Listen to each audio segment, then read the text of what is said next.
अरे पर वही दिक्कत आएगी ना, फिर अब मैं यहाँ स्लाइड्स चेंज करूंगा, वो लेट आएगी वहां पे। नहीं, लेकिन वहाँ पे रिकॉर्ड भी तो उसी वे में हाँ, हो रहा होगा उसी ना। वॉइस वे में भी तो होगा, correct correct. Okay. Let's start.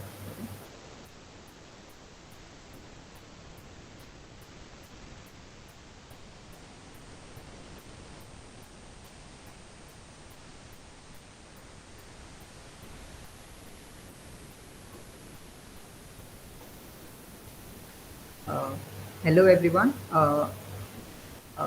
I hope you guys are doing safe in Corona, and it's been a great to have to connect with you all, and we all are feeling very nostalgic since we got this opportunity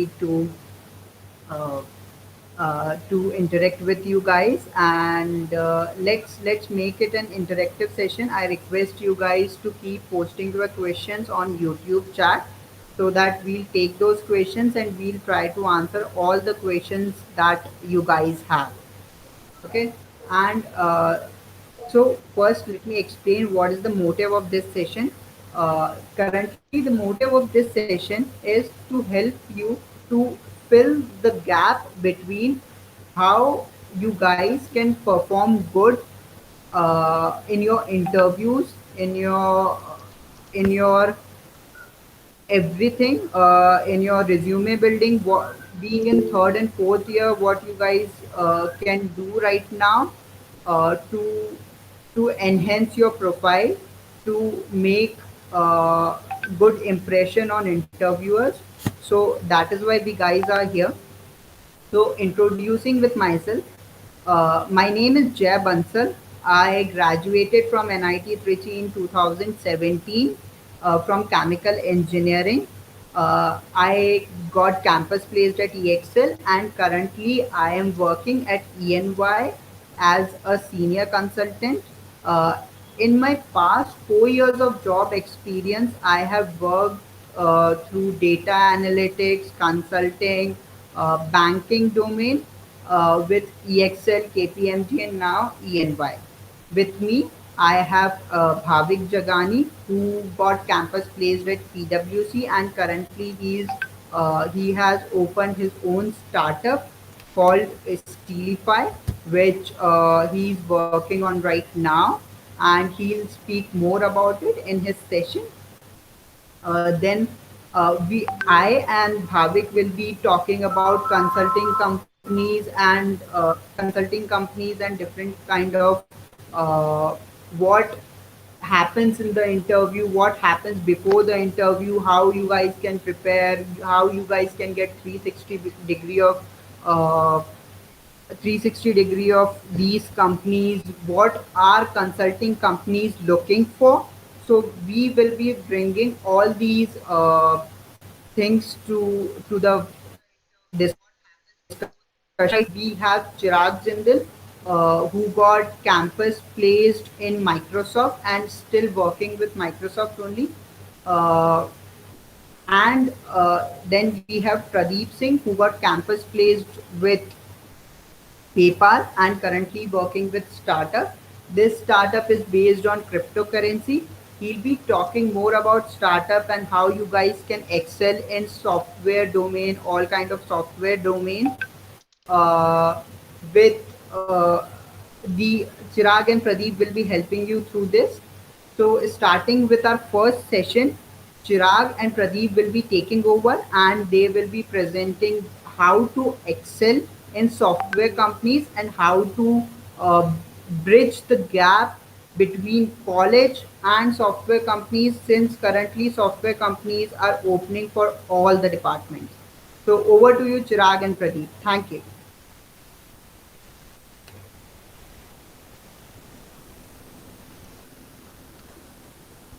Uh, Thanks, Jack. Can you guys clearly hear me? Yeah, Yes, sir. we can clearly hear Okay, you. okay. I think we can start the session for the technical aspects and moving on to the next slide. This is the agenda for our session. We'll discuss about, we'll like briefly, we'll be telling about our experiences and what we are currently working on. And then we'll go to the interview process, and there'll be a slight preview what all rounds generally we face in a in a technical interview, and what all the aspects that uh, candidate should take care of, and some resources that we'll discuss that will be hands-on for any student who is currently looking for an interview in near future. Then we'll have some small tips from our experience and from general scenarios that a student should take care of during this process. And going forward, we'll discuss about some major aspects that gives you better results in an interview, like some project work and so on. And then there'll be certain time specifically for the third years. I'm sure there'll be many third years on over the calls. So specifically, we'll discuss about what they can do right now in their completing their third year, and what they can aim for is a pre-placement offer going forward. So before we begin, I have a very beautiful quote for you all, which really sums up what we are trying to do here. It says, "The more you sweat in peace, the less you bleed in war." So, like to summarize, we know that like the more time we give, or better to start early than to face consequences in the end. So this is what is meant by this quote. And regarding ourselves, I think Jay already talked about a little bit. So uh, regarding my history, like how I got into the company and all. So post third year, I got an internship offer in Microsoft from campus itself, in the campus when the in the campus interviews. And post my 2 months internship at Microsoft India Bangalore office, I got a pre-placement offer, and that's how I landed up in Microsoft post my graduate. And yeah, since then, like since 2017, I'm working there, and currently I'm in the Microsoft advertising team. It's the same team I interned in and got the offer. And yeah, uh, moving on, I think Pradeep can briefly describe about himself. Pradeep? Yeah, sure. Thanks, Chirag. Yeah, hey everyone, this is Pradeep, and I got a placement while in final year. It's PayPal while going through interview process. So that's how I landed up in PayPal. In PayPal, I like spent like 4 years, almost 4 years, working there in different domains like onboarding, compliance, and transactional post-transaction activities. I recently joined a startup called Falconix, where we are trying to manage digital assets like crypto and all for institutional investors. Yeah, so that's how my experience is. Uh, yeah, so I think that's about myself. Let's go on next. Uh, Sure, sure. Thanks, Pradeep. yep. Uh, okay, moving on. So this slide like sums up all the entire process that we tend to see in a uh, typical college interview.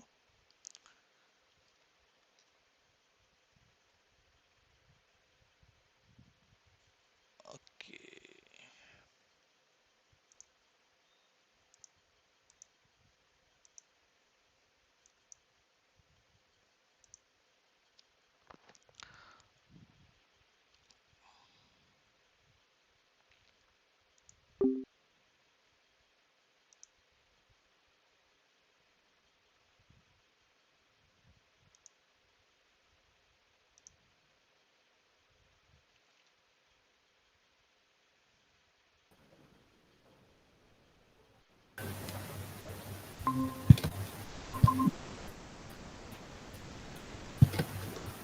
Hello, आवाज आ रही है क्या? Can you guys hear me? Yes, Ra, you can carry on. We can hear you. No, no, we'll have to share it first. No. Yeah. Sorry, guys, for the interruption. Actually, the our personal meet got interrupted. So,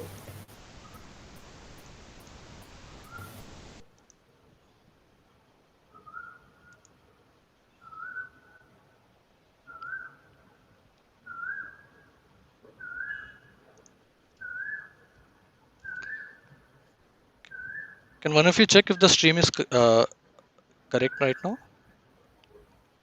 I am And seeing this meeting has ended there. right, just I've shared it now, so the live should have the correct meeting now. Yeah, it's correct right now. Okay. Sorry for the technical fault. The meeting got ended abruptly. So I'm restarting from where I left off. So this is the preview of the entire process that we tend to see in a technical interview rounds. So starting with resume shortlisting, which is the uh, basic, you can say funnel in the filtration funnel in the process. And yeah, and having an like a great resume is the key, is the basic key that one should follow. Following up is the online coding round. So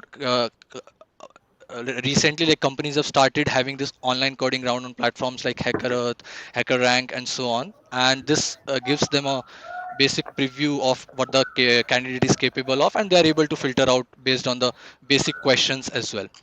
Leading to that, the we have the technical rounds.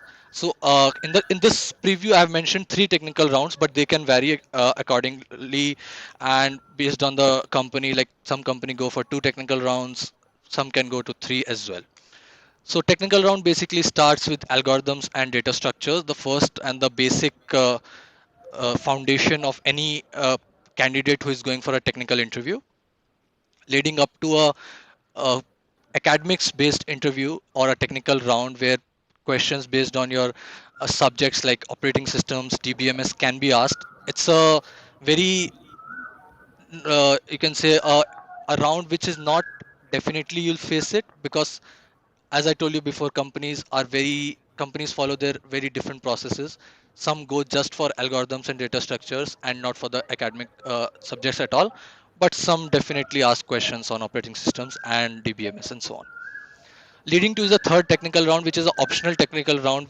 Not many companies tend to follow this, and based on a campus interview experience, I can say, like, uh, there's very less uh, need to focus on the system design and open-ended questions as such from a campus placement perspective. And finally, we have the HR round. Yeah, again, HR round is very optional in technical aspects, but it's better to be prepared for such questions as well. And yeah, finally leads to your selection. Moving on. So I'll go forward and discuss each and every aspects of the round, and I'll share you some of the resources that you can refer to in each paradigm. So yeah, the first stage or the initial stage of any process starts with the online coding round, and there the basic test is your programming test. How good you are with your programming skills, or your uh, testing skills, basically, or your optimization skills over a coding platform. So those are very basic tests which interview looks for. Although the questions are easy here, or I'll say simpler basic questions which are asked in these tech online rounds, but yeah, but then your speed and optimizations are very much critical. So any of you who would have worked or are involved in a competitive programming aspects would be aware of such platforms like CodeChef, HackerRank, InterviewBit. LeetCode is a recent one which is becoming very popular with its vast, like, question bank and a good interface as well. So if any one of you is in the competitive programming paradigm, so you would know, like, what all things you need in a when coding on an online compiler, what challenges you face. So these kind of things you should be prepared of. Yeah. So Pradeep, do you want Yeah, to add one. anything here? Yeah, I just wanted to add, like, if you are very close to your interview, if you are coming, then don't focus on very hard problems, especially the competitions which happen in CodeChef and HackerRank are very, very hard. So don't waste your time there if your interviews are very near. But yeah, but try to get how the interaction with in the platform is, because these are the platforms you will be faced while you are coding. So don't spend much time on hard questions, but but still try to code something in this platform, because so that you will be familiar with how to run test and how to pass them. So that's how the motive is. Correct, Yeah. correct. Yeah, yeah. I think so. I think nowadays platforms like LeetCode and these are tagging questions like in the range of basic, medium, and hard, difficult. So I think it's good to skip the difficult ones for this round at least. Yeah. Yeah. Okay. Moving on. Next is the I think the foundation of every student who is sitting for a technical interview is algorithms and data structures. So like it is as vast as it can be, and the questions, there's no end to the number of questions that you can solve in the domain of data structures and algorithm. So like our advice would be to have a selective study in this space. So you can try to cover as much topic as you want because the topics are endless, and but depends on your time. So if your interviews are very near, you should focus on your strengths and weaknesses. So if any data structure you are strong in, I think you can skip it for now and focus on the one which you need some work on. And although a little bit knowledge of everything is required, so like data structures like advanced trees or that you would have already studied in your course as well, and you'll have a basic idea, but you may not be able to solve questions, but that's fine. You can tell the interviewer that I know this much about it, and with a little practice I have this idea how this data structure works. So definitely you will be able to code it if you have some practice with that. And I think one of the major resources that I think we all as a students refer to in our times, and nowadays also it's a very vast one, is Gigs for Gigs. You would all be aware of it. If you are not, you should check this out. So it has a lot of material on these topics and very good interface to understand the question. Just a small advice: if you read a question on the platform, never directly go on to reading the solution first. You can try to solve it first yourself, and then if you are facing problems, you can refer to the solution. But like the thing is, the how you understand the solution or how you can relate the solution to other solution, basically the identifying the patterns in the solution is a key factor. Yeah. So that's Yeah, what. Yeah. one thing I wanted to add is Gigs for Gigs is also the resource that even interviewers who take interviews also look through. So that is like a question bag for everyone. So Gigs for Gigs is always a go through. I think in book side, I think the data structure and algorithms in CLRS, I think everyone must be aware of. So that is also like if you're starting with books, you can start with that. And within Gigs for Gigs also, there is data structures. I think there is a page there where advanced data structures have a different page. So like red black tree, AVL tree, segment tree is something that you can skip if you don't know. But main data structures like linked list, stack, everything. So you could just go through them and solve questions related to that. Yeah, that's what I wanted to add. Yeah, you can move Great, forward. great. Okay.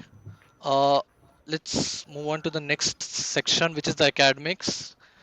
Uh, this section basically covers your subjects like OS, DBMS, and computer networks. Computer networks, I'll give less importance because companies are now not focusing much on the networks, but OS and DBMS really stands up, and you should be thorough with the practical aspects. So people usually thinks that while interview, like should I mug up all the things from the OS and DBMS concepts? Not really. You don't need to do that. You can just understand the concepts, and mostly the questions that are asked related to these topics are practical, application based, and interviewers don't require your like definitions or bookish knowledge. They just want to know that how well do you understand the concept and how well you can implement it or apply it to the practical problems. So some of the resources that I have shared it with you is definitely a course notes that stands tall because uh, of the because they are very focused and focus on the important topics, so you should refer to them as well.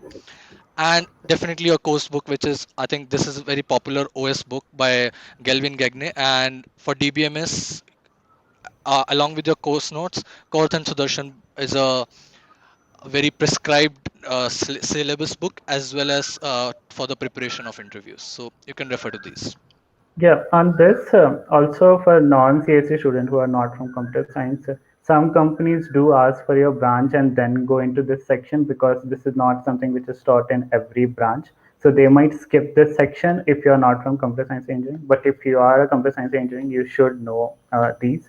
And some of the topics is in OS, it should be scheduling, pagination, deadlocks. It's very common that people ask.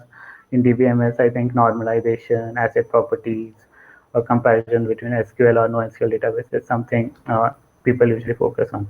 But yeah, that said, it's not like if you are not from computer science companies, not ask. Some companies would still ask. So that you can take that with a pinch of salt. So that's how this, but don't skip this. This is important and may, even if your data structure algorithm is good, like comparing to other students, this is something that can make you ahead and get a selection. Yep. Yep. Okay. Moving forward is a one aspect of the technical rounds which is not very prominent but important if asked. So aptitude LR and puzzles is some like I'll say tier two companies focus on these as well, just to act as a filtration for the candidates. And I'm sure you'd be thorough, or you should be thorough with your aptitude. So one of the major sites where aptitude questions are very much in demand is IndiaBix. So you can try out there.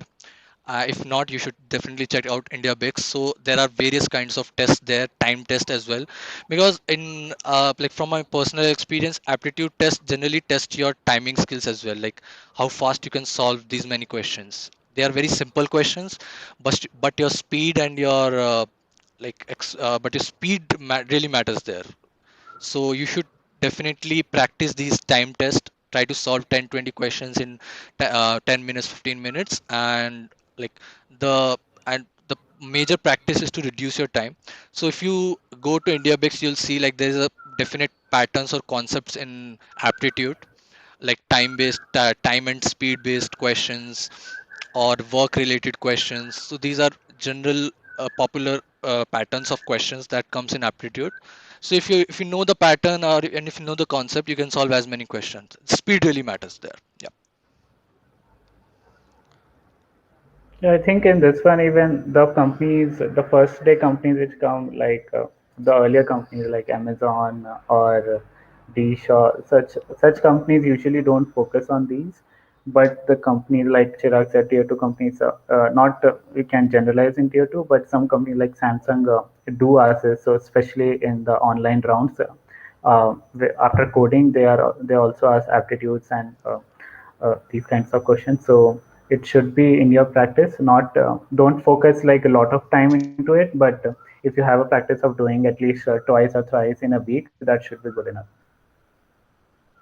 Yes. Okay. Moving on, Pradeep, you want to take over from here?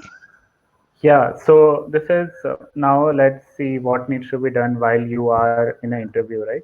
So before that, one thing that is you need to take care is to maintain a decent CGPA. I know if you are already in fourth year, you don't have time, but especially the third years, if you have one more year to improve. So maintain a decent CGPA because cutoff is the first thing that you need to get through. So maintain a decent CGPA. After that, I think there are the other 2 points is something that I'll discuss later. We have one more slide for it. Let's go on to fourth point is something prepare for whenever you're preparing like algorithms and data structures. Always write code. Don't only see the code. If you don't know, you usually see the solution and then skip off. But you see the solution, then try to write the code by yourself on the paper because that way you will remember it for later. And even the trick that you use to solve that question might be used in some other questions too. So unless you don't practice it while writing yourself, you will forget it for sure. So that's why even if you are like seeing the solution, just write after that, close that window and try to write your solution itself yourself. So that is the one thing you should always do. And also, the next thing is whatever you are writing in your resume, you should know everything. If you're writing a project, you should have a deep understanding about it. If you're writing anything in your resume, be thorough with it. Interviewer can ask anything about it. Some don't even ask anything, but some actually go have a specific round where they go through all your everything that you written in your resume. Yeah. Also, while in interview, usually a lot of interviewers at the end of interview ask, "Is there something to ask me?" So always ask a question. Don't ever say, "I don't have anything." Always ask like, "What is your experience? What is the company culture, or what, or anything?" But don't be silent there. This shows how much interested you are into joining the company and all. So don't ever be silent. Always ask question whenever opportunity is given to you. So those are some tips. Now moving on to next thing is something while in the interview if someone has asked you a question, how should you approach in solving especially the programming and problem solving questions. So first thing is to listen whatever interviewer is saying. Maybe what I can also go through an example like while listening you will understand the question and always clarify all the things before moving further. Otherwise, if you an interviewer, especially in online interviews, there is a lot of confusion in making someone understand the question. So always clarify before moving on. Next, once you think you have understood the question, give an example to make sure what you have understood is what interviewer's intention was. So give an example. Suppose you heard to reverse a string. So you just give an example ABCD and reverse is DCBA. If he agrees, then but there could be like interviewer asks you to reverse the words, not the strings, right?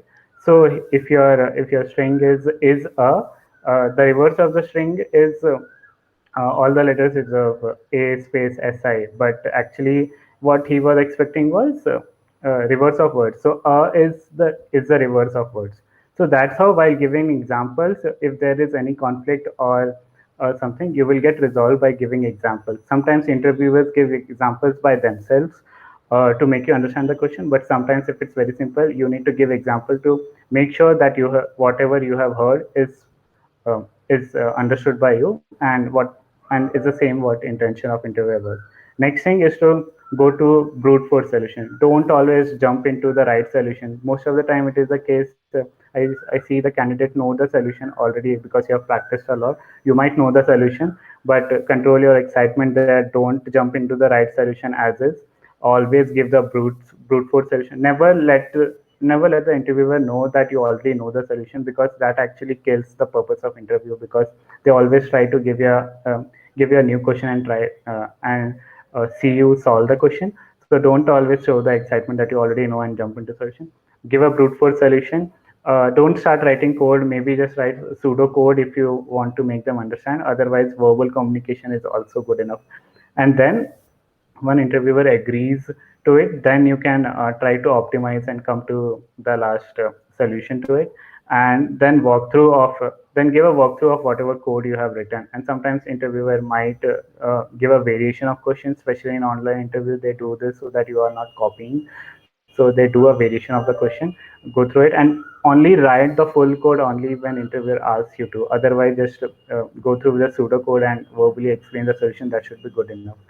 And always give a test once you return a code. Always give a unit test, like what would be the set of sets you will write, so that you make sure your solution is working. So that is something that you can write and go through. So this is how you approach the solution. While in the process, I would also give what interviewer, as I have taken a lot of interviews in PayPal, even Chirag has so what we are expecting, what we see is how what is the approach you're trying to solve the problem. It is not always even if the candidate doesn't come into the right optimized solution, we still see how much trial he or she has given, and what are the other different approaches he or she has tried. While you are optimizing the solution, don't be silent. Always give whatever approach you're trying. If you're changing your approach, why you are changing approach, what is the different combinations you're trying. So don't be silent, because interviewer is want to know how you are approaching the problem, not the solution you are giving. Solution is the last thing. Approach is the first thing that they are looking for. So don't be silent. Always try to solve the problems and be verbal with the communication, because communication is also another thing that we see, because even if you know the solution but you are not able to communicate it, vocabulary and grammatical is not something that I am giving importance here, but anyway you are trying to communicate whatever you are thinking is something that they see, so that is also given a lot of importance. And also don't try to oversmart your interviewer, especially in online interviews. I have seen, even I was also the part of campus placement in our college last year, and other campus placements too. As an interviewer, I saw like there have been cases of cheating reported, like they are seeing another tab or someone else is sitting in their room helping them.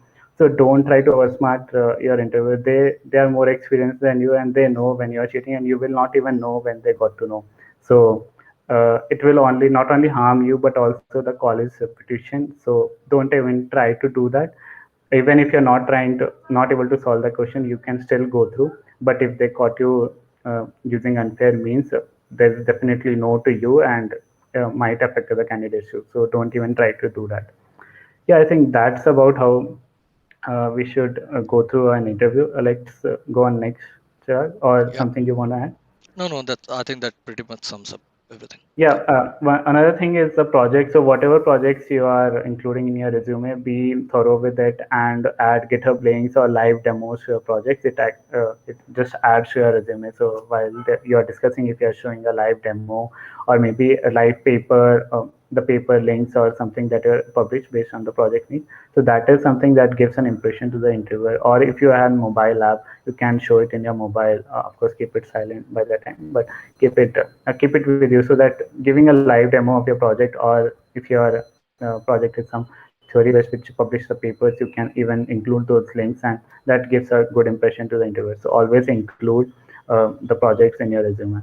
Yeah, next thing, I think this is all for in the final year. There are some tips for third year that we can go through. So always I think you will be working on projects, so always work on your project by yourself. Don't depend on your teams to work on it. Always give some contribution, so that you know the deep inside your project, so that whenever you are asked about it, you know it. Always, like we said, prepare for aptitude tests now, because if you focus now, later you will have more time to focus on other aspects like data structure and algorithm. And aptitude stand, if you start taking it now, you will be more confident in it. Prepare for interview. Take mock interviews within your colleagues or maybe your seniors, or there are online platforms, so that you are more confident while giving interviews, and you will get always feedback from it. Yeah, also try to get internship into good company. If you get a good internship and get a PPO there, that is something you can skip the interviews for next year. So try it now. You have a retry next year. So try best now. That is the one thing good you can do. And also you have more time for your interviews next year. So participate in coding competitions now. It will have like very hard questions, but if you solve them and get a practice of it, you will get a lot of confidence in like any other question that is thrown to you. Even if it's new, you will be able to solve it. So, and always update your CV. Always keep it updated whenever it's needed, and add projects whatever you're doing, and always refine your, because as you experience more, you might need to change your CV or how it looks, or how whatever is written there. So always keep it updated and practice. There is no replacement for it. Practice for everything that is given there. It not only gives you tricks, it also builds a confidence, which is a must. Yeah. Can we move next? Yeah. Also, last thing is PPO, pre-placement offer. So if PPO is like one way getting into company, if you get a good internship, you can go into companies uh, and get an offer. If they like you, they also take interviews while before giving PPO in some companies I've seen. But usually based on your work, they provide you an offer. Also, internship is something where you get to exposure to professional world, and you can decide what is something you're good at. How can you adapt to professional environment, because this is very very different from college. In college we usually just focus on output and optimize scores, but in professional world they focus more on readability of code, maintainability, robustness, and how you handle the errors is something which is given more importance. And you also learn from other companies. So take an opportunity for internship, try for PPO. If not, you have interviews next year. So third year, just focus on your internships right now. Yeah, I think that's all we had. Um, from our side. Jay, you think we need to take some questions? Is that what we need to do next? Yeah, so we have some pre-asked questions, like we floated Google form and we have some questions from that. You can take up questions, like I have sent you the sheet, Okay. like some of the questions. Yeah, I think you can like read the question from there itself. It will be a good. Yes, repeat the question and just answer it. Yeah, so I think one of the question that I see is what is the subjective, what is the most important topic for subjective part of it. So I think, like I mentioned, in OS and DBMS, the main subject that you need to focus on subjective part of is the scheduling algorithms like CPU scheduling and process scheduling is something that you need to focus on because there are different uh, parts of it, and even pagination. So algorithms behind that and what are the level of pagination and caching is something that you need to focus. And also, I think there is a vast topic of deadlock, how to handle them, how to prevent them, and what are the cases that can deadlock can occur, and then logs in DBMS.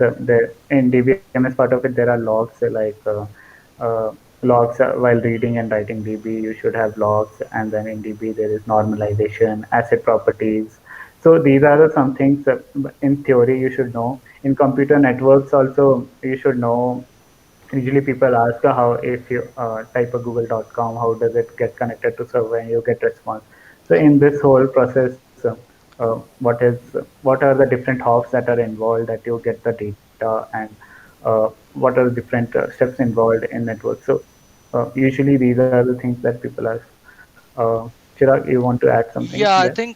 I think these are some of the topics like computer networks. You can check for the handshake algorithms, and these are very famous topics in the database. You can look for the normalization forms 1NF, 2NF. We basically not pay much importance to these topics during our normal college curriculum, but yeah, in from the interview aspect, these are pretty much the major topics because they cover the practical aspects of the course and not on not just the theoretical aspect. Like and a good resource would be like you can check out Gigs for Gigs as well for these things. They pretty much cover and discuss these important topics from subjects like from the subjective subjects like OS and DBMS. Yeah. Yeah, one more random question I just picked up is I see since a lot of startups come into a college, so is it important to develop skills other than web dev, machine learning, etc., or just stick to data structures algorithm? And is it true for other companies as well? So my advice is to stick to data structures and algorithms, and only jump to web dev and machine learning. In machine learning, if you have projects, then only switch to that. Other than that, spending time there for now is not a good way, unless it's in your core structure or in your project. So don't jump there. Stick to data structures and algorithm. Even startups look for data structures and algorithm. Web dev is something they don't actually look for, but if you have a project there, it's an add-on. But if you want to decide now, just stick to data structures and algorithms. Even startups, no one actually expects the experience from graduates, right? So they only expect whatever the prior knowledge you have. So my suggestion will be is to stick to whatever is presented today. If you have some projects with WebDev or AppDev, it's okay. But if you don't, it is still not a bad for you. Stick to it. Whether it's startup or big companies, they look for same thing. That's only my suggestion is. Chirag, you wanna add something there? No, I think that's sums up really good like because that is basically the foundation. The DS and algo base Mm. are basically the foundations for any technical interview, and even startups will go for it at any level of the technical round. So yeah. Yeah, I think the last question I can take is how a student from non-tech branch can ace in software company. So even if you're technical or non-technical branch, you still need to do the same. You need to go through data structure and algorithms. Uh, pick a colleague from your college which is from that branch and ask them what they learn about and solve questions whatever they are solving. So whether you're tech or non-tech, you will go through the same set of questions. So that's how you need to prepare, even if you're targeting the computer science company. So same thing goes for you. Nothing different. It is. You need to just go out of your syllabus and target these things that we mentioned today, and go through it, practice it a lot. That's only matters. A lot of companies don't even give, I think, importance to criteria to the branches. They are open to all branches, but some are very selective to like electronics branches only. So that's only the luck. But even if they are open to you, they will still go through the same process. So you need to go through the same and prepare for it. That's the only answer. Yeah, that's all. I think I have. Yeah, I think we can wind up with this with the technical section, and Mhm. Jay, you can start with the second section. Yeah, yeah. Okay. So yeah, Chirag, you can stop sharing your screen and I can take it over.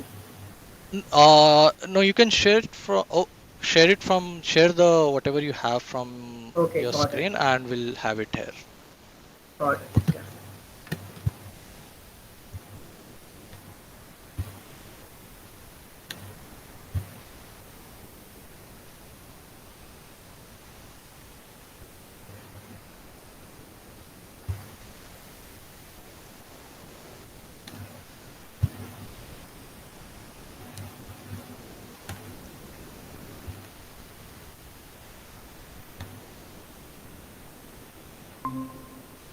Yeah.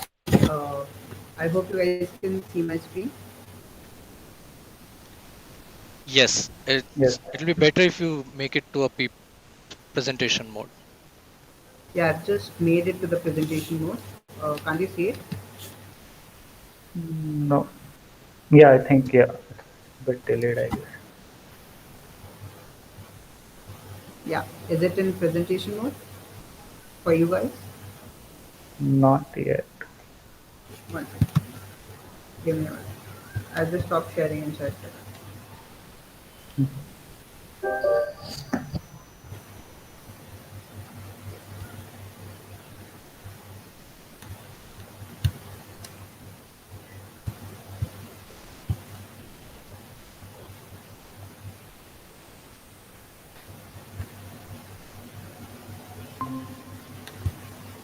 Yeah. Yeah, yes, it's good now. Uh, Bhavik, please, I'll just start with my pitch and we'll go slide by slide and please stop me in between if you think you can pitch in into something and please keep sharing your experience. So yeah, my name is Jay Bansal. I graduated from chemical engineering from NIT Trichy in 2017, as I said earlier, and currently I'm working as senior consultant in ENY, and that is the brief about me because yeah. So Bhavik, do you want to take a moment and introduce yourself once? Yes, yes, yes. Hello, everybody. I'm Bhavik Jagani. I graduated from Electrical and Electronics Engineering in 2017, along with Jai, Pradeep, and Chirag. And I joined PwC after graduating from college. I worked there for about 3 years, and in the last 1 year, I've been working on my own startup. And happy to share my experiences with you guys. Over to you, Jai. Okay, okay. So yeah, we'll just straight away get into the process. We'll talk about consulting and analytics. So a brief about them, a brief about what consulting is and how it works is generally consulting is much more data driven. We collect data and we try to derive insights from them. We try to find patterns in the data. We try to understand what a problem situation is. So to categorize, consulting is divided into three parts as far as I have seen. One is pure table based data that is there. What do I mean by table based data is let's suppose you have an Excel sheet and there are n number of rows and columns, and you get a lot of data, and you find out patterns in them. By finding out patterns, I mean, you draw some graphs, you find relations between different columns that are there, and then you give it to your customer, whoever your customer is. Let's suppose a bank comes to you and says, "We want to increase our credit card sales." So and they give you the data of their past consumer consumption or past consumer spend. So you take that data and then you provide a solution. The second is, I guess you guys must have been much more familiar with. We solve a lot of case studies in this domain when we are in college. Like, let's suppose a client wants to increase their sales or want to launch a product in a new geography, let's suppose, or in a new domain. A pharmaceutical company wants to enter into a cosmetic company and they are trying to do something. So in that case, you again, the basic is to collect data and to find a solution from the data collection and give it back to client. So it boils down to data again, but then at that time you strategize, you do everything from scratch. So from scratch, I mean, you enter into a new domain, a pharmaceutical company entering into a consulting. So it's a very new domain. So what do I do as a consultant is, I look back that when new cosmetic companies started, how did they start, what is the current scenario of cosmetics companies, what is the market distribution, what is the customer distribution, what is the age distribution, what is the product distribution. So it is not Excel based data, that's what I'm trying to say. We just look at different kinds of a timeline, a timeline where different situations occur and how did the different companies find the solution. So this is all about consulting, what I have seen. Bhavik, do you want to add anything to this? Yes, What do you mean by consulting? Yeah. what I'll do is I hear my echo. Is there a double screen somewhere? Sorry. I hear my own echo. Mm, no, we cannot hear your echo. Your voice is clear. Okay, perfect. Uh, so what I'll try to say is I'll just try to give examples of what you already said. First one is database consulting, where you have solid data with you. So just try to imagine something like a pizza shop, which is the famous pizza shop in Trichy right now? Domino's, or is there something else? I don't know. We had Domino's back in our time. So Yeah. Domino's sells pizzas to everybody, right? So it'll keep an entry, it'll keep a track of all the people that come in, what are the items that you guys are purchasing. So it'll have line-wise entry saying Jai Bansal, he entered the shop at 12:30. He purchased two medium-sized pizzas for X amount, and then he left at so and so time. Then another line entry saying, okay, Bhakta sir, they entered at this time. He took seven pizzas and then he left at this time. So you have a list of data set with you. So you can actually work on that. You can see what's happening. So that is one side of consulting. You don't just throw random strategies in the air. It's not like throwing darts. You need to have solid backup of what you're saying. You need to have solid proof. So one way to do it is using this data. The other way is where you don't have data, which Jay mentioned, is researching. So think about it like uh, vapor companies. So think about vapes. So people started, you know, smoking vapes, and it slowly gained traction. So now, if one of the cigarette manufacturing companies wants to start, its venture into this particular industry, how would they start that? So to do or to consult these types of ventures, you need to know everything about the vapor industry. You need to know everything about how the traditional tobacco manufacturers started their operations, how did they transition into this, and how are you going to help your client venture into this particular territory. So these are different types of consulting, and again, I just use these examples. It could be into a lot of different industries. It could be something like a very good example would be where to place your ads on YouTube videos. So we would generally think that okay, this thing shouldn't matter so much, but it does. Where do you place your ad in your Netflix or Hotstar app? At what interval should you place your ads? So there are different types of questions that consultants try to answer for their clients, and they try to help their businesses in answering these questions.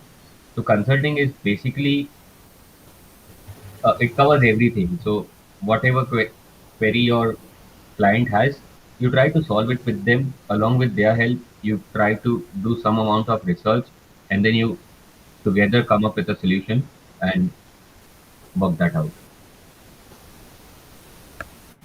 Yeah. So the purpose of telling you what consulting is to integrate, is to incorporate that feeling when you sit into an interview, into a consulting interview. Let's suppose PwC or ENY or EXL. What what should be the direction of your thinking. Your direction should be towards problem solving. They are always looking towards your problem solving skills. As Pradeep also mentioned in his session, that it's not necessary to reach to the solution, but it's necessary to mention your approach every time you're solving a problem in front of interviews. So that is what all consulting is about. They need to see your approach, how many different aspects, how many different directions, be it your data collection, your researching, your excel abilities, whatever it is. You need to show your approach and your variety of approach and variety of direction. So that is what I think consulting is.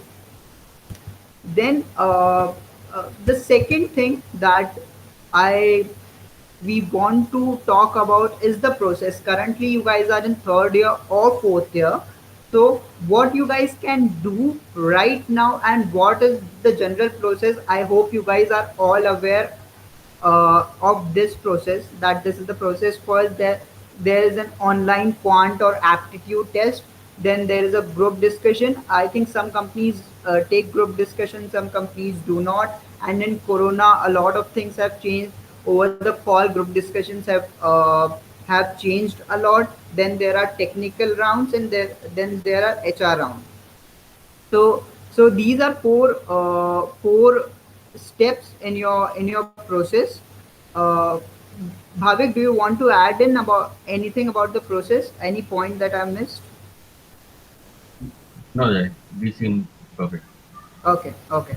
So yeah, I'll just explain, elaborate these pointers, whatever I have written. So the first step, the first filter in the funnel is your online test. Whatever happens after that. So while doing this, you should these are some quick pointers that I have written that you should uh, uh, put your effort in. You should practice at least all medium level questions of CAT for aptitude, and there are some problems which are different from CAT, such as Einstein puzzles. Einstein puzzles was, at least in my time, I used to feel is one of the toughest problems that I had to solve in the interviews. So one basic difference between software companies aptitude and consulting companies aptitude is aptitude can become as hard as it can. Like, I'm not telling the entire test will be very hard, but at least 20% of the test will be hard, and there is sectional cutoffs also. Please keep this in mind that there will be a quant section, there will be a verbal ability section, there will be an integrated reasoning section, there will be a data interpretation section. So there are 4 5 sections, and they want to check your approach and your problem solving ability in all the sections.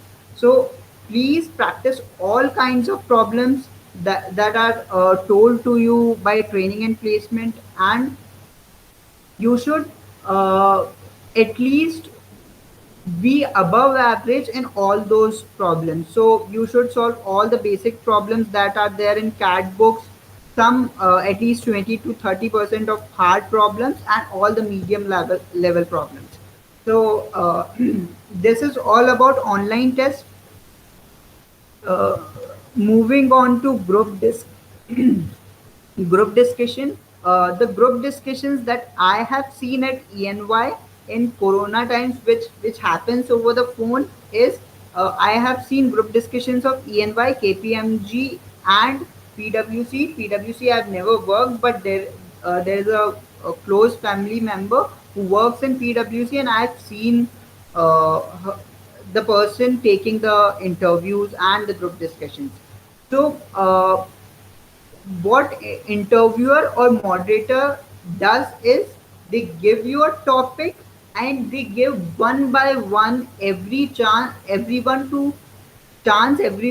to speak on that topic. So what do I mean by that? Everyone will get a chance. It's not a room fish market kind of situation that generally happens when you are in a closed room and there are 10 people discussing a particular topic that everyone wants to speak in.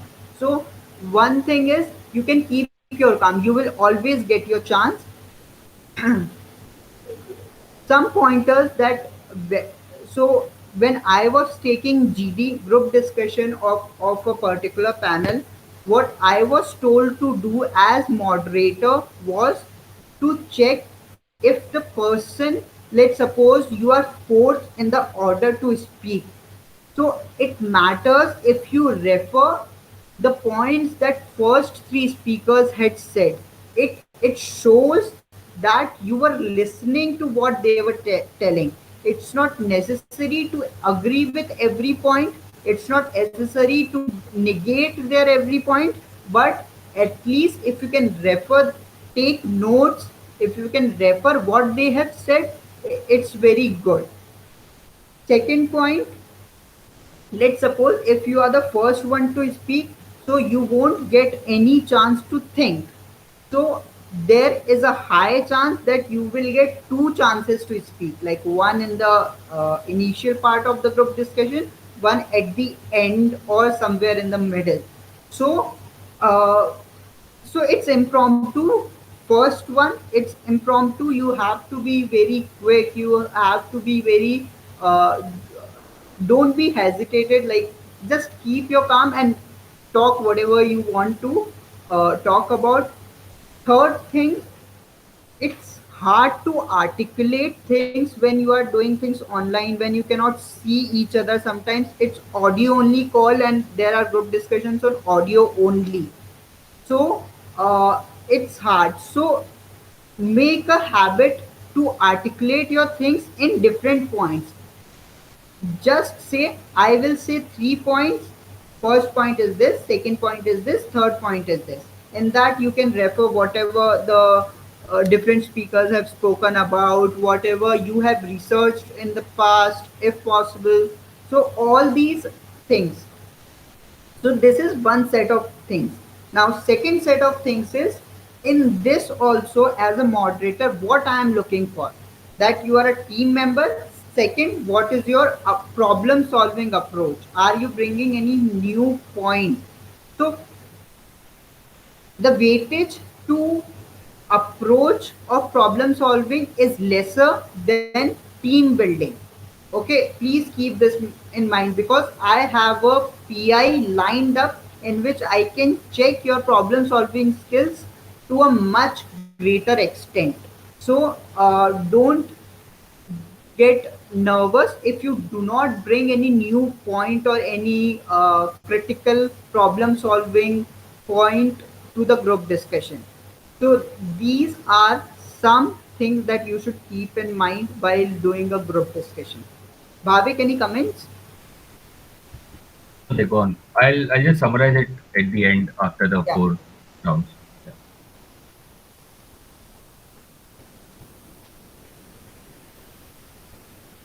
So, hello. yeah, Ajay, we can hear you.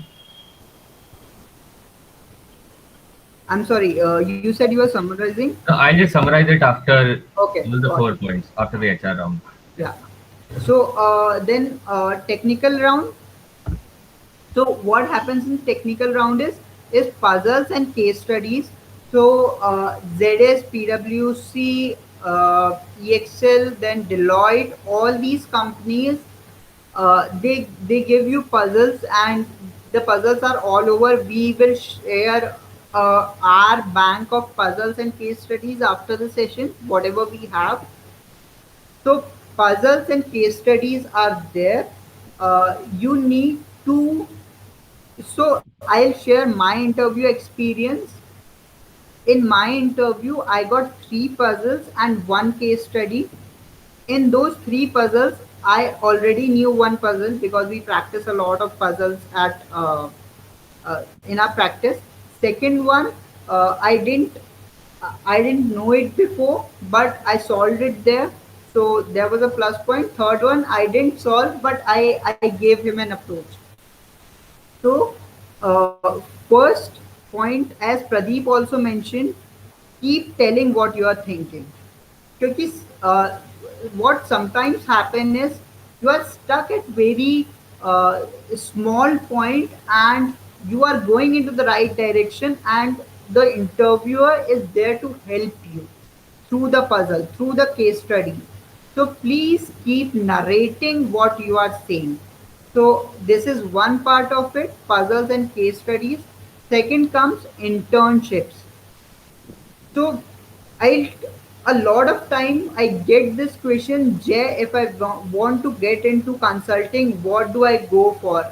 Being a chemical engineer, should I go for core internship? Will it help in my consulting, or should I do a management intern? So I'll explain from both the aspects. Core internship, if you do, you will have to pick up the points. How can I relate it to management? What is the bridge between management and core internships? And if that clicks into you, all well and good. It is as good as doing any internship on the management side. So the answer is this. The second, the point is, you should know what you have done in your core internship. You should know different points in your core internship. You should demonstrate, you should display that you have shown that variety of approaches in your internships, be it core, be it non-core. Second, coming to non-core internship, you we even if you are not in consulting, even if you are in sales, even if you are in operations, what you get is you get to talk to uh, n number of people about non-core stuff that is not technical, and that is very important in consulting world. That is called client handling.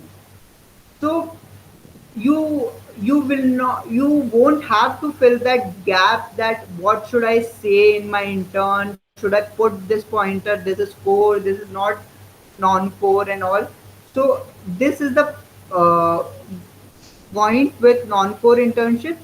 Even though I do not want to stress that non-core internships will give you an advantage over core internships, because that is not true. We just want to know that you have a variety of approach, and in whatever domain you were in whatever scenario you were in, you know client handling, you know people handling, you know uh, how to talk to people under stress conditions. So that is there.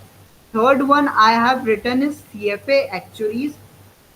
So these are two finance related exams. CFA is finance related, actuary is insurance related, and these are some of the exams that you can give in college. Actuaries you are eligible to give in all 4 years, first, second, third, fourth. CFA only final year you get eligible to give it. But when you have checked all these points, that you are good with your aptitude, when you are good with your GDs, take online classes, when you are good with your puzzles and case studies, when you are good with your internships, if you want to add extra brownie points in your technical round, you can give these exams. But please keep in mind that you should cover all these points before coming to these exams, because honestly, these exams take time, it takes energy, and it's not easy to clear them just because you filled the form. It is hard, and CFA is costly too. It is around 80 to 90K for one exam. It's really costly.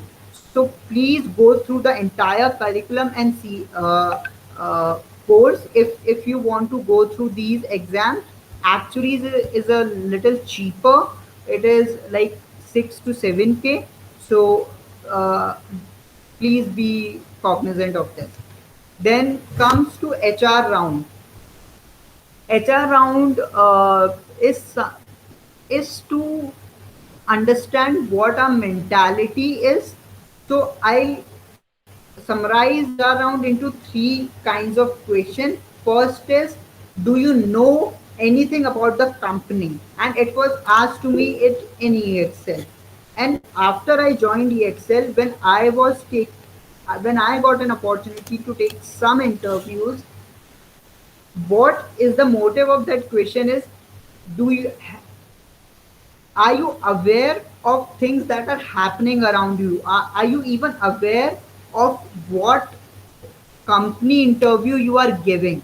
You are just not good at quant and aptitude and your approach making, and you are not even aware of the company you are giving an interview for. That sends a wrong impression. That does not make or break for your that is not make or break for your interview, but that is something really important. Okay, one second.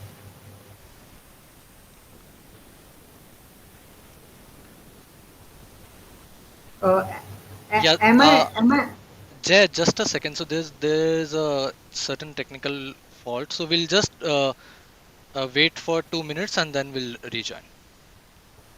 okay? Okay, that's what I was afraid of. So I Yeah. have to log out and log in again, right? Yeah, we'll just cut this call and we'll join it from the other call. Okay, let's do that, Chirag. Yeah.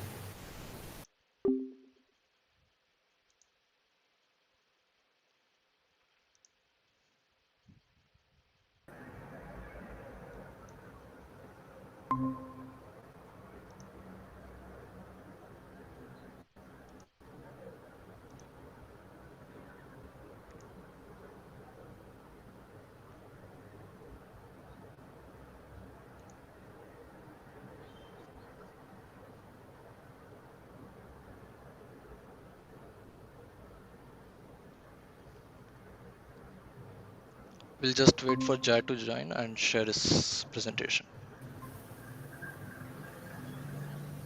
Yeah.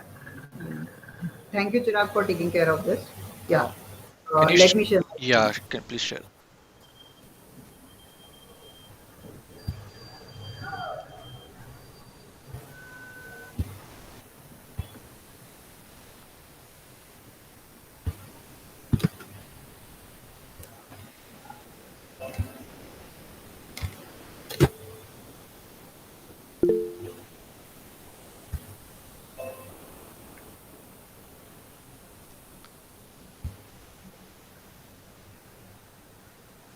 Yeah. So I was explaining the different kinds of questions that come up in HR round.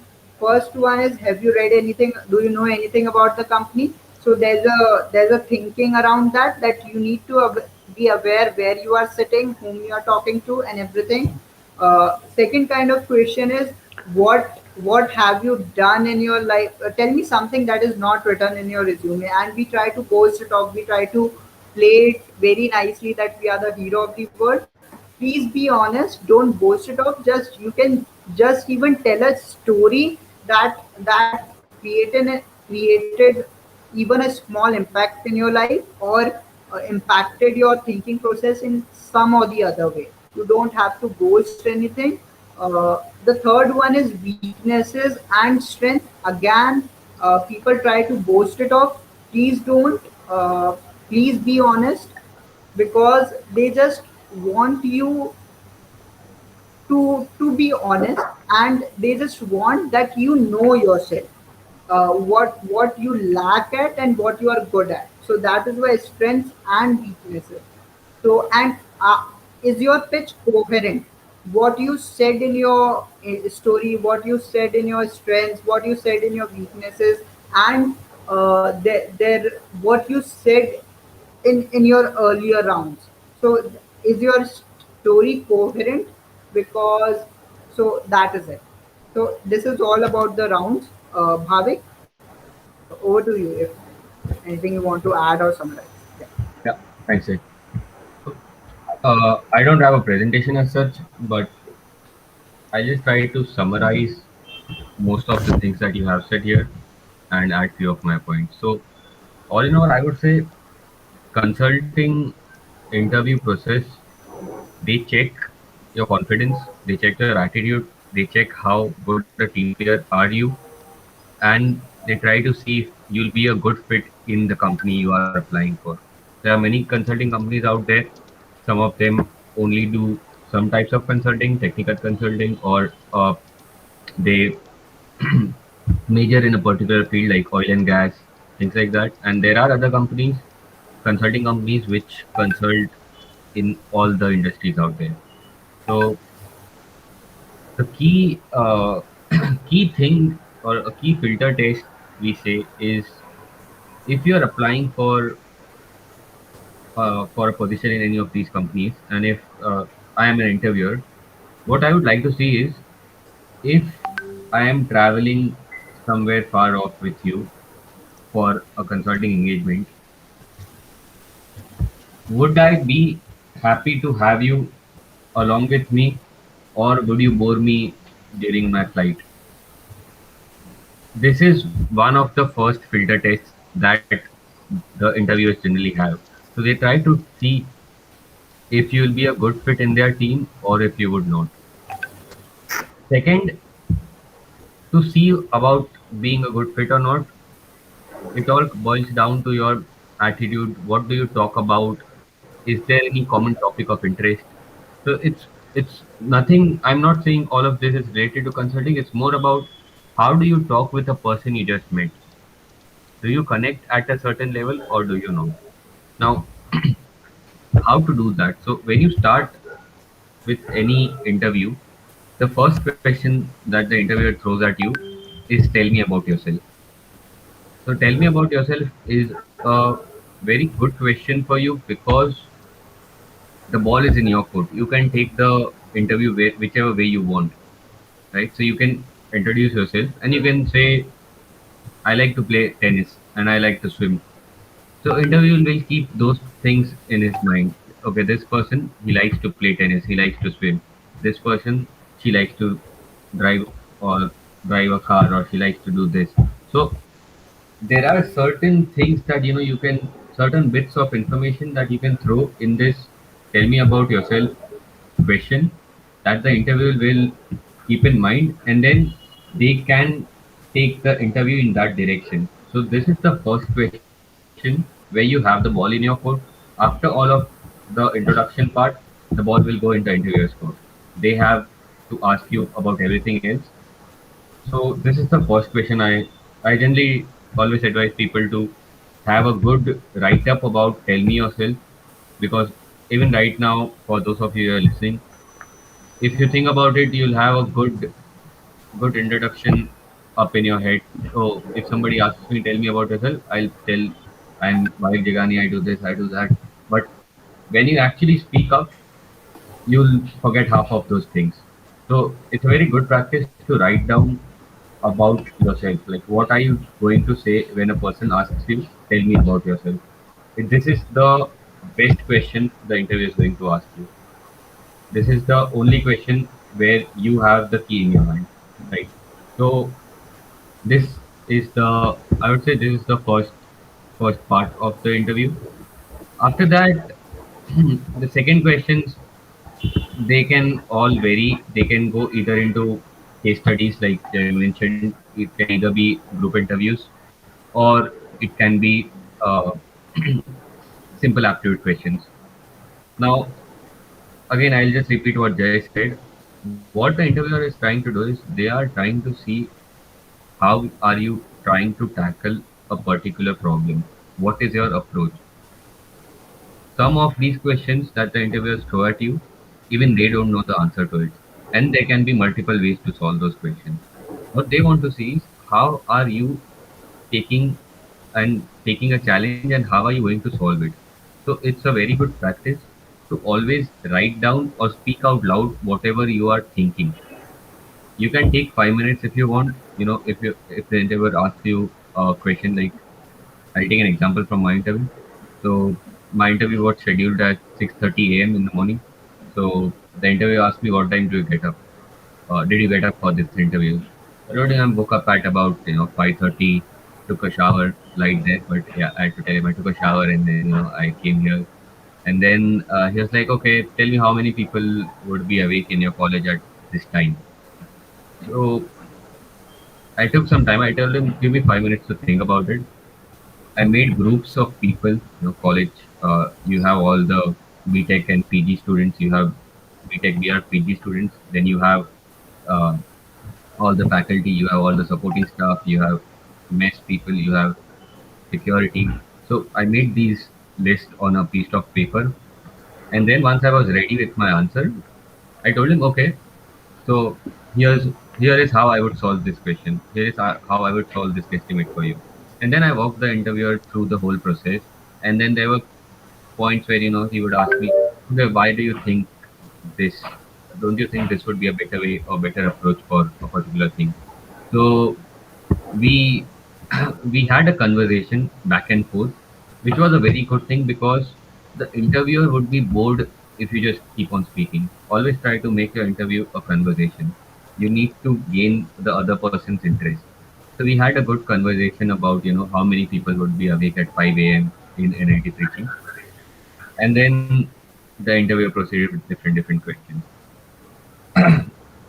So uh, these these types of questions, aptitude questions, even the case studies, you need to make sure that you have your approach, you speak your approach out loud to the interviewer, and they can help you out there because they're not only trying to judge you. Eventually, if you are selected, you'll be working as colleagues, and to do that, you'll need to support each other. So they try to support you when you try them, tell them your approach. So that's a point to keep note of, that always speak out loud, or else the interview will get bored when you're just writing down on a paper and then you just give the final answer like, okay, 500 people will be awake at 5 a.m. They don't want to know the 500 people will be awake. They want to know how did you come to that number. So keep the interviewer engaged. That is another point I would say. Coming to case studies, again, case studies, there are a lot of ways you can solve the case study. So I'll resonate back to what Pradeep and Chirag said. Always repeat the question. So if the interviewer asks you about a certain case study, like let's say Jay mentioned, you have a company who who is into the cosmetic business, and now they want to sell another piece of their accessory which has some cool technology with it. So now they are venturing into another industry. So the interview asks you, how should this company go about this new introduction? Make sure you repeatedly ask the question. If you are not sure what the question is, ask the interviewer again. Because if you get the question wrong, you'll get the solution wrong, you'll get your whole approach wrong, and you'll be kicked out of the process. That's not what you want. Make sure you ask the question again. Interviewer will be happy to make sure that you get the question right. And then once you know what you want to solve, always take a couple of minutes to think about your approach. Because if you don't, hundreds of thoughts will pop up in your head, and then you'll fumble upon the topic that you want to speak upon. So you'll think, oh, I want to tell this point. I also want to speak about this thing. I also want to speak about this thing. Take 2 minutes, write down all your points, and then walk the interviewer through a proper approach. And they'll be happy to see you think about it and then write down these things. That's that's my take on the technical round. Jay, anything you would like to add here? No, I think I'm good, Bhavik. I echo with Bhavik's point that take your time, ask questions if you are not clear, and then answer. Don't answer in a hasty manner. So that is what. Take your time, speak out loud, ask more questions, answer. That's it. Right. And then coming to the other aspect. So technical round is one part where they try to see how your brain works, how do you approach a particular challenge. Then comes the other part, which is selling yourself. It's always all the interviews are about selling yourself. So you are selling yourself to the company. If they like it, if they like you, they'll hire you. If they don't, they won't. So always think about it as if you're selling yourself and be prepared for that, because you're not here to just answer questions, you're here to sell yourself to the company. So everything matters. The moment you walk into the interviewer's room, the way you shake your hand, the way you sit, the way you write, the way you bite your nails when you're nervous, all of that matters. So make sure you have a clear picture in your head about how the interview is going to be. Make sure you have a mock preparation ready thousands of times. And then when you enter with an aura of confidence. You know what's going to happen. The moment they ask you about yourself, you know what you want to say. You know the direction you want to steer the interview into. And then at the end, you know that there were these types of questions that we could have asked, or maybe you thought about a few things that you missed out earlier, or the interviewer did not ask you. So at the end, you always get this question: are there any other questions? The interviewer will ask you, do you have any questions for me? So that is the time at the end again when you have the ball in your court. Do you want to say something? Is there anything you wanted to highlight but you could not initially? Let's say you wanted to tell about a record you hold, right? So tell them that, oh, I might have missed this out earlier, but I also own a record in so and so thing. And then you can again have a chance to speak on those topics. If you don't have anything you missed out, always ask questions about the question, you know, about what you missed out earlier in terms of answering. So let's say my interviewer, they asked me about a particular math problem. So it was about expected value, moving averages. I solved it. Then they tried to take it up a level higher, then took it up a level higher again. Eventually, I could not answer the question. So I fumbled around it, spoke my mind out. I was not just thinking and writing on paper. I told him, this is the approach I took earlier. This is what I would do. I could not answer it eventually. So the interview left it there. We moved on to other questions. At the end, when they asked me, I asked him, how would you solve that particular question that I missed out? In my mind, I thought that, okay, this is the last round. I'll be kicked out after this round. I won't be selected for PwC. But still, I wanted to know how do you solve that question. You need to have that problem solving approach. So I asked him, how do you solve that? So the interviewer told me, you should do this, you should do this. And then he gave me some hints, and then we started solving it together. I would complete his sentences, he would complete my sentences, and then eventually we complete we got the solution. So after that, I came out of those, and I was not sure if I would be invited for the next round or not. Eventually, I was, and later I came to know that the way I approached the answer the solution that I could not answer, the interviewer was impressed with that. He liked that I wanted to know how that thing works, and then he liked that, okay, once he gave me hints, I could pick it up again. So always make sure that you practice everything, and then at the end you question everything that you want to. Don't hesitate to question the interviewer, and always make it a conversation. uh, yeah, that's my take on the process.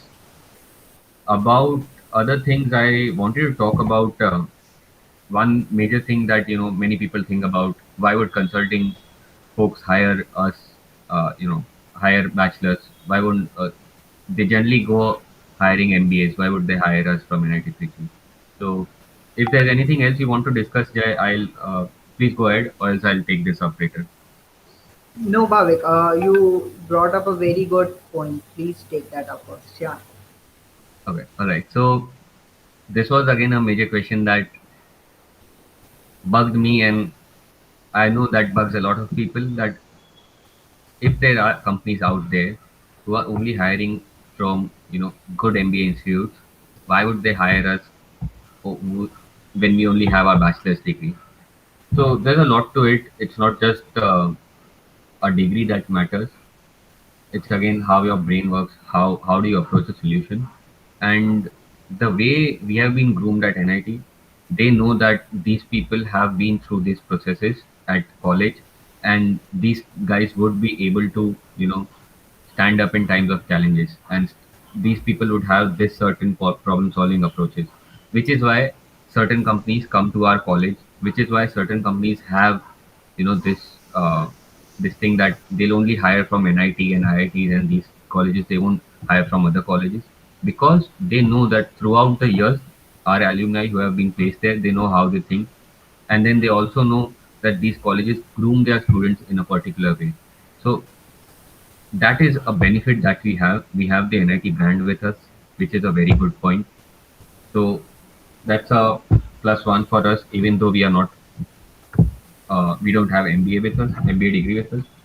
Second point is in MBA colleges, like once we join these companies, we meet our colleagues who have MBA degrees. We have our own batchmates who pursued MBA. So MBA colleges, they have these certain courses and they have a very short duration of time. So MBA degrees, one of the things that they groom them for is to get results in a very small amount of time, and they can MBA people with MBA degrees, they can work their ass off, which is something we don't have in my experience. In college, we have a very relaxed life, so that is a plus point for people with MBA degree. And once you join consulting, you'll need to pick that skill up. You'll need to work day in and day out. You'll need to also travel while you need to work while you're traveling. I've been in cases, situation where I had to take calls, I had to make presentation, I had to send reports to a client while I'm in my Uber and on the highway when I don't even get good proper Wi-Fi signal. So you'll have to make do all of that, and the crux is whether you have an MBA degree or not, it doesn't matter. At the end of the day, you are going to get into a consulting. Once you are going to get into a consulting job, that company will train you. They have their own way of doing things. The only thing they care about while interviewing you is how good you are at grasping, how good are you at problem solving. If they think you'll be a good fit, they'll hire you. Eventually, they'll train you the way they want their processes to be, and then you will work in that way. So MBA or not an MBA degree doesn't matter. What matters is your attitude. Yeah, that's all I would like to say. Okay. So I think that is all with the PPT also. So I just took like four questions from the form that we shared, and I feel that these four questions are kind of important, or it summarizes our discussion. So we'll just take them up one by one. What kind of projects and tools required for a proper analyst role, and how is the life of a business analyst in an MNC versus a startup? So I'll give my take on this, and then Bhavik can speak. So, what kind? I'll tell you about my project and my role, and what are the projects of my colleagues. So, I have worked for an American bank, an international American bank in credit card domain, wherein I helped this bank to make strategies to increase the expenditure they do on credit card. Because how do credit card companies earn money? When we do some expenditure, because we pay next month and we spend this month and we are paying next month, they are earning on that interest, like pay now buy later kind of thing. In the foreground it is seen that everything is no cost EMI and no interest, but they get you into that cycle that you do not pay the entire amount and that then you get into the interest cycle. So I have worked on that kind of things. What my friends or my colleagues have worked onto are like making strategies to roll out a new, let's suppose Walmart comes to us and says we are opening a new store in Delhi, and we need a strategy that which product needs to be kept after which product. So whenever we go to a retail store, the shelves that are kept there, the corridor space, the billing counters that are placed, the the sequence of all these things are based on the analysis. They are not just random. So these are some kinds of problems that we solve as analysts or consultants. Like analyst is the starting position, then you become associate, then you become consultant, and then senior consultant. So this is the hierarchy. Then your second question is, how is life of business analyst in MNC versus a startup? One big difference is in an MNC you get all the softwares for free. Like you can download whatever you want and work on them. No, there's no restrictions like Python, Tableau, and anything you want. So you have a very big ground to learn all the softwares that are there in demand.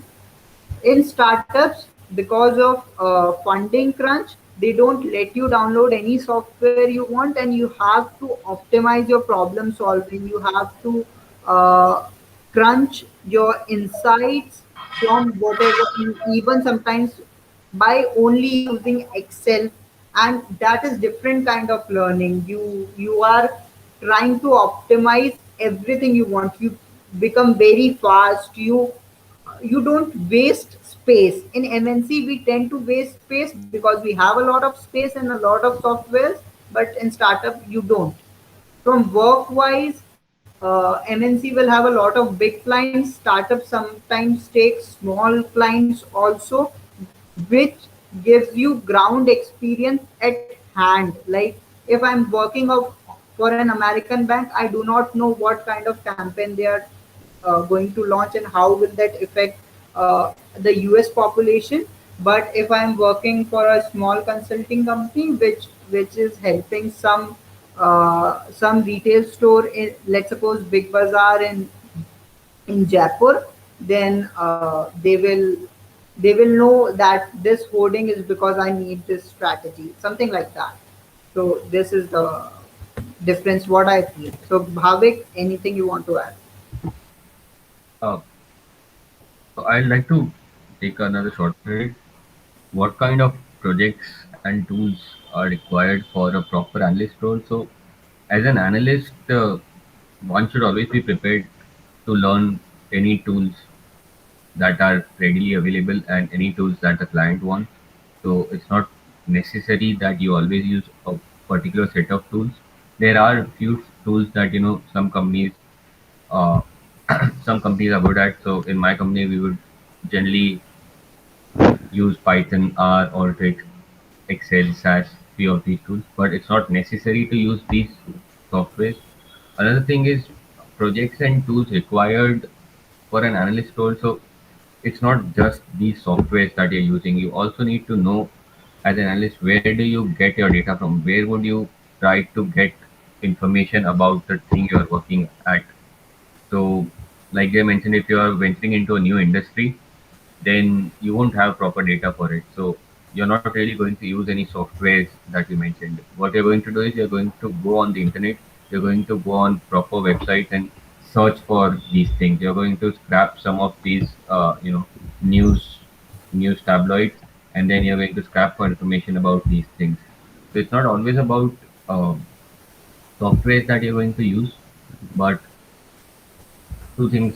to keep in mind. One is you need to be ready to learn any new software that somebody throws at you, and second is it's not about uh, you know knowing the language properly. We always have Stack Overflow to know what type of code to use. It's just the logic that you want.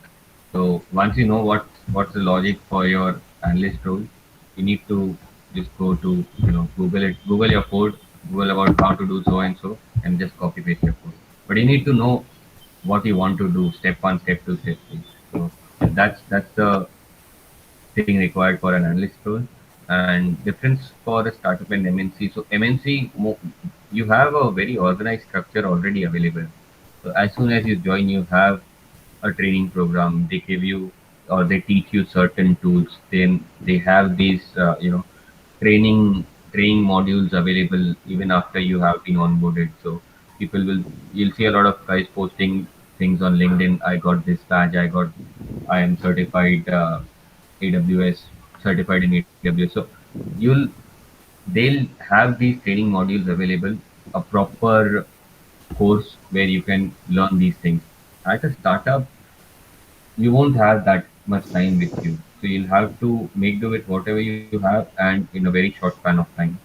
And in a startup again, you'll have to do 10 things simultaneously. So you won't always be an analyst at a startup. You'll be an analyst, you'll be a finance guy, you'll be handling 10 different roles. So that's the difference between both of these. Yeah. Second question, will the companies recruit students who are not in consulting clubs? Uh, I'm not sure if we even had consulting clubs back in our final year. I don't think so. Yeah, we did not have any consulting clubs, so yeah, they hired us, so they will. What are the main aspects? What are the main aspects should be there in resume to get into consulting firm? Okay, I'll I'll go back to the first question first. So consulting clubs, it's not about consulting clubs. It's about your experience. It's about your problem solving skills. It's about your attitude in general. Now, to judge all of these things, the companies will need to shortlist you, which will they'll obviously do form your resume. So now that depends about what the consulting firm wants. So if in my company there's a position open for a supply chain consultant, we'll try to see if we get any resumes in that domain. If there is a position open for, let's say, consultant who works in consumer market sector, we'll try to get people in for those particular roles. So I would say there's no defined answer for how should the resume be or what should the main aspects be, but it's more or less about your total experience. How will they help you in the company?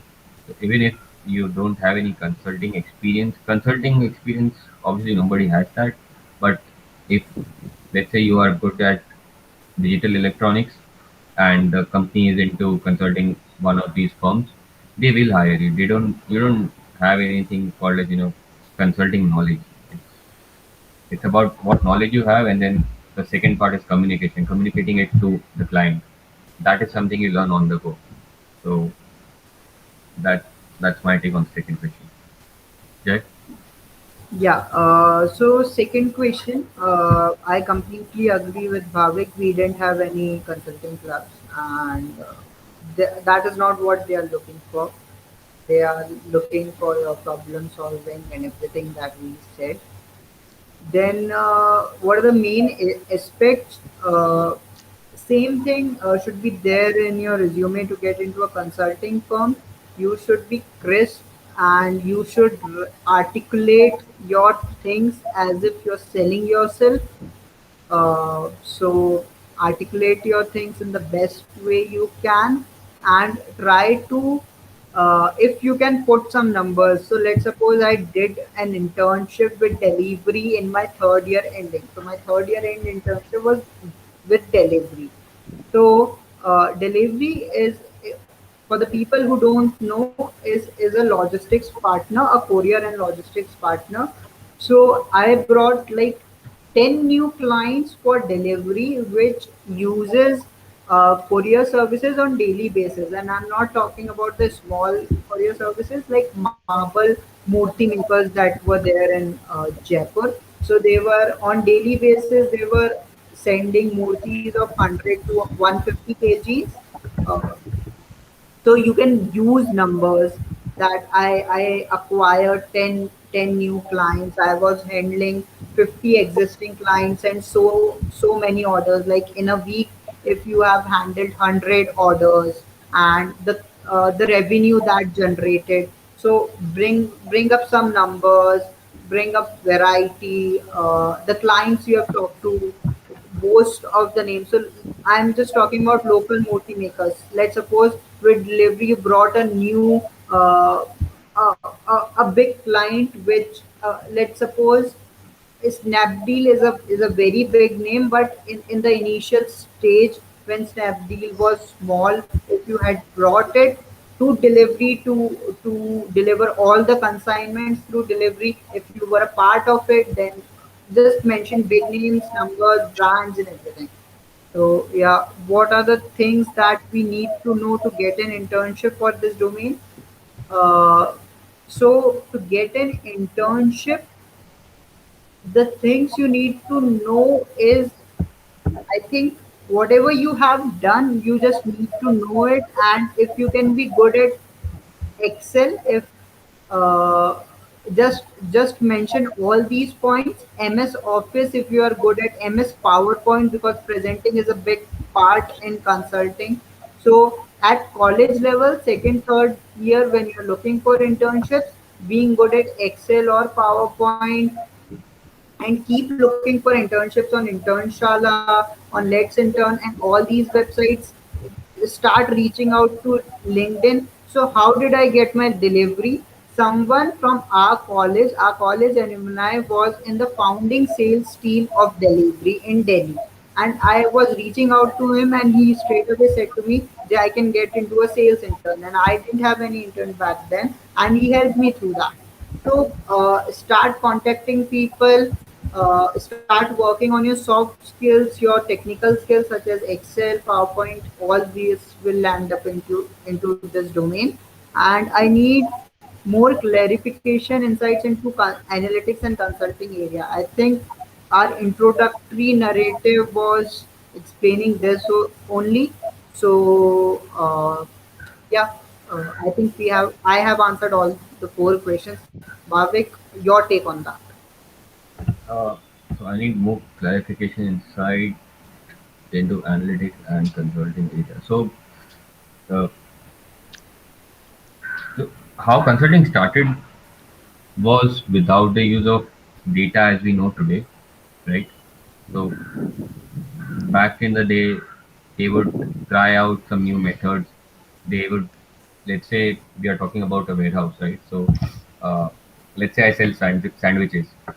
Now I know that I'll need bread, I'll need butter, I'll need cheese, I'll need cucumber, tomatoes, capsicums, all of these things.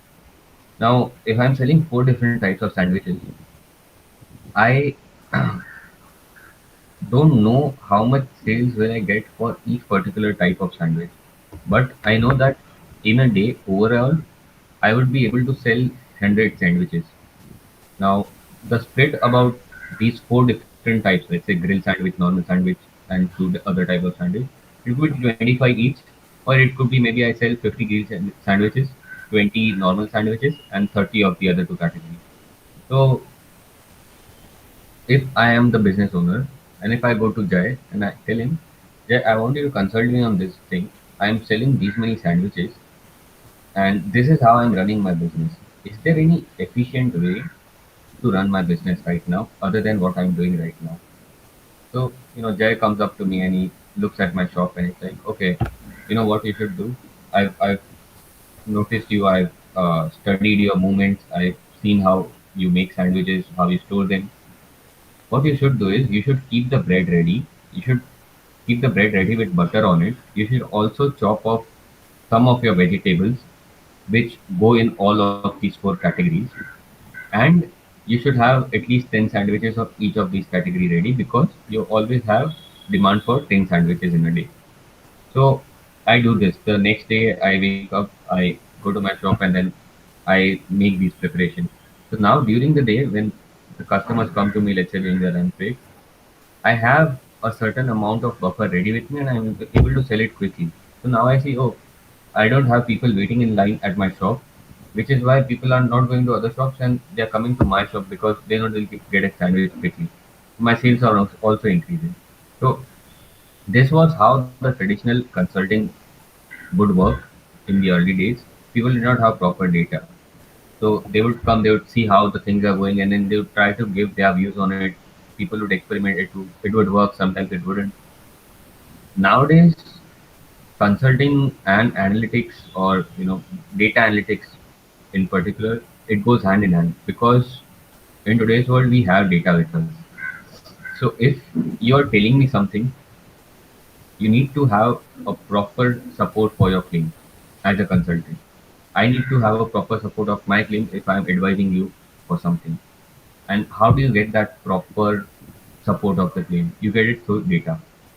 So, like I mentioned earlier about the Domino's example, I'm taking all food related examples. So, Domino's, you have your data with you that day.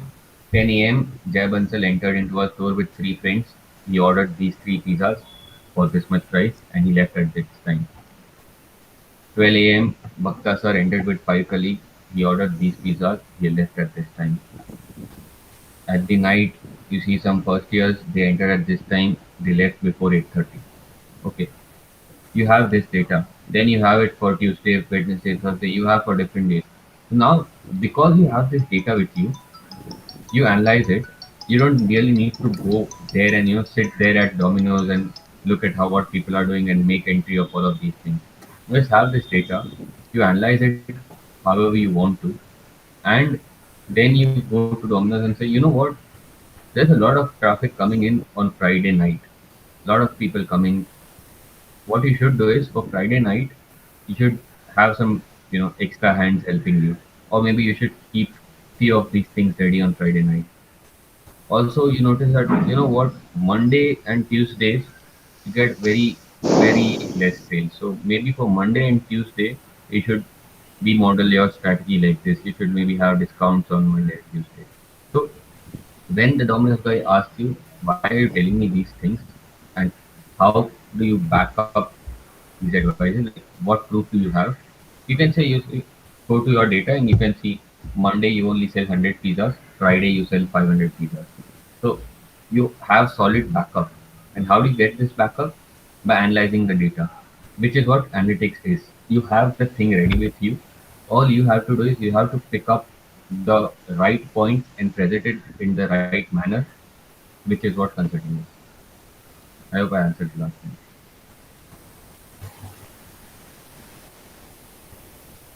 That's all from me, guys. Okay. Okay.